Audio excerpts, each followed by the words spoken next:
Hi, you guys. I hope all is going well today and you're having a beautiful, blessed day. And I hope that you had an amazing weekend. Right now, I want to hang out with you and spend some time going over this weekend's sermon notes. We continued the sermon series called Zip It. And this weekend, we covered the topic of criticism.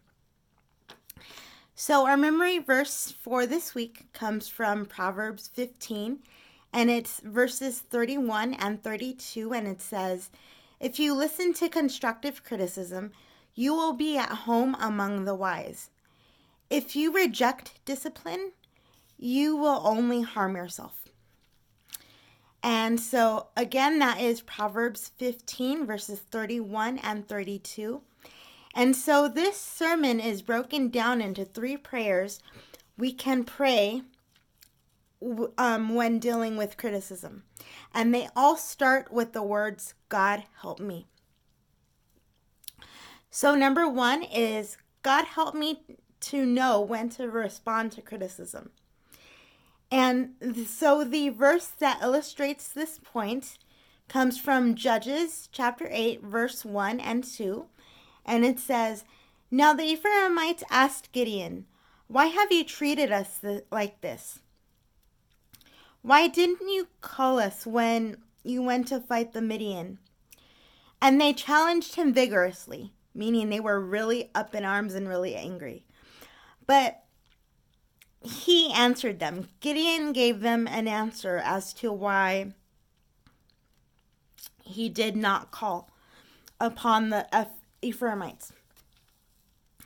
And so that leads me to verse 3 in chapter 8, and it says, "When the men of Ephraim heard Gideon's answer, their anger subsided." And in all honesty, the answer that Gideon gave is not in my notes, but I would venture to guess that the answer that Gideon gave the Ephraimites subsided the anger of the Ephraimites because he gave the answer without yelling, without being defensive, but he gave the answer with gentleness and respect. So, prayer number 2.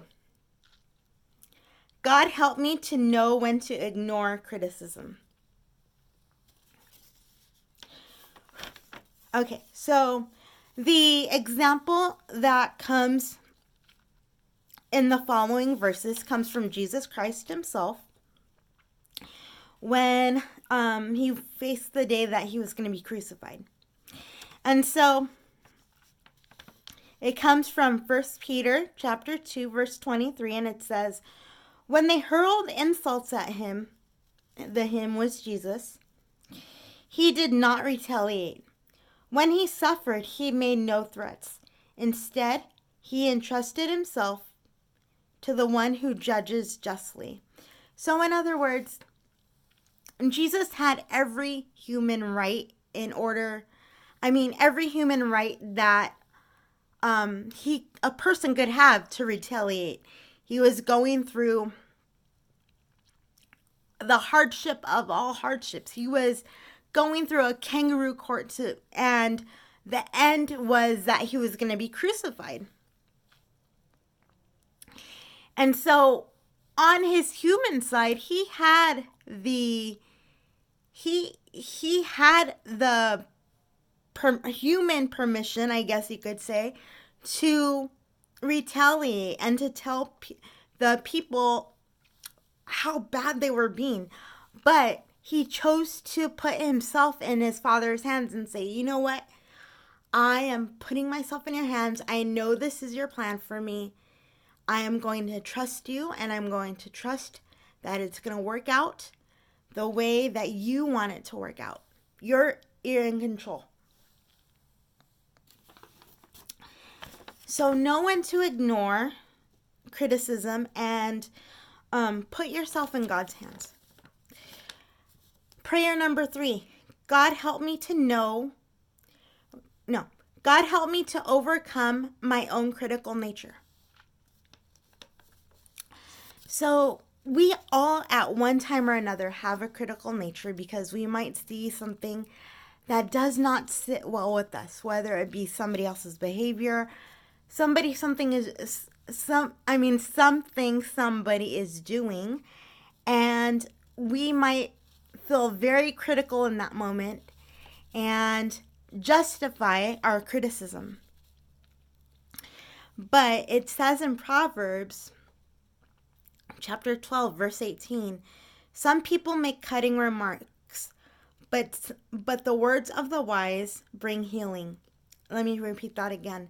Some people make cutting remarks, but the words of the wise bring healing. And again, that is Proverbs 12:18. And so that is very much like our theme verse for the entire sermon series, which is, the tongue can bring death or life. Those who love to talk will reap the consequences. And that is Proverbs 18:21. And so that is something that we all need to keep in mind when we are either going through a time where we are being criticized, or a time when we feel like we need to be critical of people. But know that there is such a thing as constructive criticism, and constructive criticism only makes people better. But there are times when you might do this last thing and make cutting remarks that you, in your own mind, disguise as constructive criticism. But they're not. It's hurtful criticism that cuts people down, and you don't want to be like that. Especially if you do consider yourself a child of God. We are not called to be like that. We are called to build each other up. So you guys, I hope you have a beautiful, blessed week, and I look forward to seeing you soon. I'll talk to you later. Bye-bye.